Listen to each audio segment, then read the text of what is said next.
안녕하세요, 여러분. 성공합시다. 우리가 어떤 기준을 가지고 어떤 원리를 가지고 사냐에 따라서 삶의 방향이나 태도가 완전히 바뀌는데요. 오늘은 성경은 세상에 어떤 기본 원리를 줬는지에 대해서 한번 알아보도록 할게요. 자, 52절.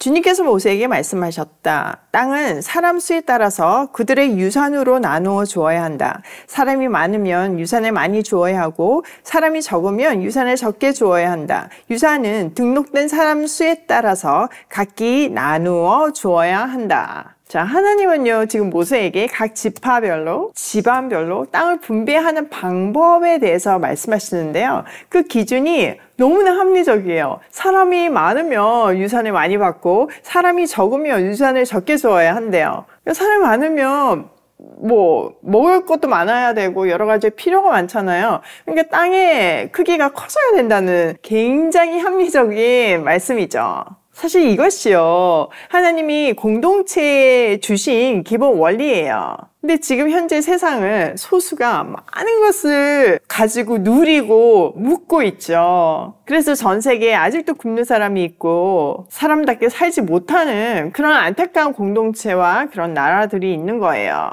이 공동체에 주신 기본 원리가요, 사실 지금까지 민주주의로 이어지고 있어요. 자, 하나님이 제시한 분배 원칙의 가장 큰 특징이 뭐예요? 인구 비례에 따른 분배죠. 이것은 민주주의의 대표성의 원칙과 아주 밀접한 관계가 있어요. 구체적인 예를 들어보면 각 정당이 얻은 표의 비율에 따라서 의석을 분배하는 비례대표제, 또 우리가 선거할 때 돈이 많다고 표 2개 얻는 거 아니잖아요. 1인 1표 제도가 대표적인 예죠. 자, 이어서 볼게요. 55절. 유산으로 받은 땅은 오직 제비를 뽑아 나누어야 하고 그들은 그것을 조상 때로부터 내려오는 지파의 이름으로 물려받아야 한다. 각 유산은 제비를 뽑아 나누어야 한다. 사람의 수가 많은 지파들은 큰 땅을, 사람 수가 적은 지파들은 적은 땅을 놓고 추첨하여야 한다. 자, 하나님은 공정하고 질서 있게 이스라엘의 기업을 나누세요. 하나님의 주권적인 개입과 선택이 이루어짐을 강조하죠. 이것을 통해서 하나님은 모든 일을 공정하게 이루시면서 그분의 섭리가 백성의 삶 속에 이렇게 작용하고 있음을 나타내고 있어요. 이 공정성의 원칙 또한 민주주의의 근간을 이루는 평등 개념과 연결돼요. 기회의 평등, 자원의 공정한 분배의 원형이라고 볼 수 있죠. 또 지파별로 이렇게 직접 참여해서 제비뽑기를 하잖아요. 이것 또한 민주주의가 강조하고 있는 시민 참여의 원칙을 반영하고 있어요. 또한 여러 지파에게 땅을 분배함으로 해서 권력을 분산시키고 있죠. 이 원칙을 우리 삶에 적용할 때 우리는 정말 기쁜 마음으로 우리에게 주신 것들을 나눌 수 있어요. 이 모든 것이 하나님의 것임을 고백할 때 우리를 부르신 각 분야에서 이 기본 원칙을 적용하며 하나님의 꿈을 이루어드리는 멋진 인생을 살 수 있는 거예요. 여러분을 정치계로 부르셨다면, 여러분을 비즈니스계로 부르셨다면, 또 여러분을 교육의 분야로 부르셨다면, 또 어떤 공동체의 리더가 되었다면 하나님은 이 성경적 원리를 그곳에 적용해서 모든 사람이 행복해지는 그 복의 근원으로 삼기를 원하시는 거예요. 그 자리에 보내신 이유가 있는데 그거 안 하면 큰일 나겠죠. 이런 이유로 저희 회사도 기부가 옵션이라고 생각해 본 적이 없어요. 저희 회사의 존재 이유라고 생각을 하고 항상 최선을 다해서 힘에 부치도록 나누고 있죠. 자, 57절. 가족별로 등록된 레위 사람은 게르손에게서 난 게르손 자손과 고핫에게서 난 고핫 자손과 므라리에게서 난 므라리 가족이다. 다음은 레위 가족인데 림리 가족과 헤브론 가족과 마홀리 가족과 무시 가족과 고라 가족이다. 고핫은 아므람을 낳았으며 아므람의 아내의 이름은 요게벳인데 그는 레위가 이집트에서 얻은 딸이다. 요게벳은 아므람에게서 아론과 모세와 그 누이 미리암을 낳았다. 아론에게서는 나답과 아비후와 나답과 엘르아살과 이다말이 태어났다. 그러나 나답과 아비후는 금지된 불을 주 앞에 들이다가 죽었다. 난지 한 달 된 사람으로부터 그 위로 등록된 모든 레위 남자는 23,000명이다. 이스라엘 자손 가운데서 그들에게만 땅을 유산으로 주지 않았기 때문에 그들은 다른 이스라엘 자손이 등록된 명부에는 오르지 않았다. 자, 처음 인구 조사 때처럼 이번에도 레위 지파는 따로 계수되었어요. 레위 지파는 전쟁에 나갈 의무는 없잖아요. 대신 성막을 지키는 특별한 직무를 맡았어요. 그렇기 때문에 그들은 다른 지파들과는 달리 기업을 분배받지 않아요. 먹고 살 땅이 없다는 거예요. 대신 그 백성들이 10분의 1로 이 레위들을 먹여 살리시죠. 모든 이스라엘 지파의 첫 것, 그것을 대신하는 역할이에요. 이처럼 하나님께서는요, 백성의 일부를 특별한 사명으로 부르시고 그들의 필요를 특별한 방법으로 채우신다는 것을 보여주고 계세요. 자, 63절. 이들은 모세와 제사장 엘르아살이 여리고 맞은편 요단 강가 모압 평지에서 이스라엘 자손의 인구를 조사할 때 그들이 등록시킨 이들이다.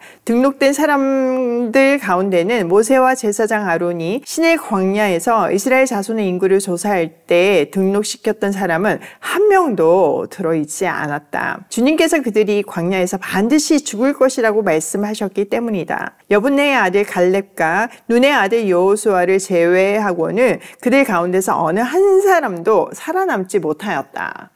이 계수는요, 하나님의 말씀이 정말 그대로 성취되었다는 것을 증명해 주고 있어요. 광야 1세대에서 여호수아와 갈렙 빼고는 모두 죽었다고 말하잖아요. 한 사람도 없대요. 모세도 이제 곧 죽을 거잖아요. 이것을 통해서 하나님의 말씀을 신실하게 성취된다는 것을 보여주기도 하고요. 더불어서 첫 세대가 잘못했다고 하나님의 계획이 멈추는 것이 아니라 다음 세대를 통해서 하나님의 언약이 계속 된다는 것을 보여주고 있어요. 하나님은 불순종한 사람들을 심판하시지만 그분의 약속은 변하지 않으며 그분의 뜻을 이루기 위해서 다음 세대를 준비하시는 거죠. 우리에게도요, 마찬가지예요. 늘 우리에게 이게 실패했다고 멈춰지는 것이 아니라 새로운 기회를 주세요. 또 나한테 주신 꿈이 내 대해서 완전히 이루어질 수도 있지만 그게 끝이 아니라 내가 죽는다고 내가 다 못한다고 끝이 아니라 다음 세대를 통해서 이어질 것이라는 것을 확인시켜 주시는 거죠. 그렇기 때문에 우리는 다음 세대를 준비하는 것이 너무 중요해요. 여러분, 이웃집에서 우리가 지금 다음 세대를 키우고 있잖아요. 우리가 조카라고 부르면서 그 아이들을 케어하면서 다음 세대를 키우고 있잖아요. 너무 대단한 일이에요. 진짜 이것이야말로 하나님의 마음이 있는 것이고 우리에게 주신 사명이에요. 여러분, 우리가 이 일을 위해서 한 달에 한 번 모여서 기도하잖아요. 드디어 이번 주 목요일로 다가왔어요. 목요일 밤 7시 반부터 이모집에서 다음 세대를 위해 특별히 부모가 없는 그 고통 속에 있는 아이들을 위해서 기도할 것이고 현장에 오시기 어려운 분들을 위해서 실시간으로 라이브 해드리니까 매달 셋째 주 목요일 7시 반은 함께 기도하는 날로 꼭 기억하시고 참여해주세요. 자, 오늘 내용을 우리 삶에 한번 적용을 해보면요. 첫 번째, 공정하고 질서 있는 분배를 하자. 하나님은 각 지파별로 정말 합리적으로 인구수에 따라서 필요에 따라서 땅을 나누어 주시잖아요. 그러니까 우리도요, 우리 삶에서 어떤 세상적인 원리가 아니라 이 심플한 모든 사람을 동등하게 케어하고 사랑하는 그 마음, 그 적용해서 자원과 기회를 공정하게 나누고 가정과 일터에서 질서를 지키는 것이 너무나 중요해요. 그러니까 우리 삶에서도요, 세상이 어떤 원리로 살아간다고 해도 자원과 기회, 물질 이런 거 공정하게 나누며 살아야 하는 거예요. 사람 귀하게 여길 줄 알아야 하는 거죠. 자, 두 번째, 하나님은 모든 일에 참여하신다. 이 제비 뽑기를 한다는 것 자체가 하나님께 주권이 있다는 얘기잖아요. 그리고 실질적으로 참여하시잖아요. 우리 삶에도 마찬가지예요. 우리에게 일을 맡기실 때는 그냥 맡기고 끝나는 것이 아니라 하나님의 섭리가 우리 삶 속에도 적용되고 있으며 하나님이 우리 삶에 참여하고 계세요. 그러므로 우리는 하나님의 주권을 인정해 드리면서 모든 일에 때문에 정말 하나님이 원하시는 방법으로 순종해야 하는 거죠. 세 번째, 하나님의 꿈은 이어진다. 진짜 그렇지 않나요? 1세대 완전 망했는데 지금 2세대를 통해서 하나님의 꿈이 이어지잖아요. 그러니까 새로운 기회는 주어져요. 우리는 늘 자녀 걱정을 하지만요. 나보다 더 우리 자녀들 케어하시는 분이 하나님이세요. 그렇기 때문에 우리는 다음 세대를 가르쳐야 되는 책임을 가지고 특히 사회적 약자도 돌보아야 해요. 이번 주 목요일 함께 기도함으로 정말 다음 세대를 기도로부터 세우는 우리가 되길 소원해요. 오늘도 모든 나의 삶의 영역에서 하나님의 주권을 인정하며 고고싱해요.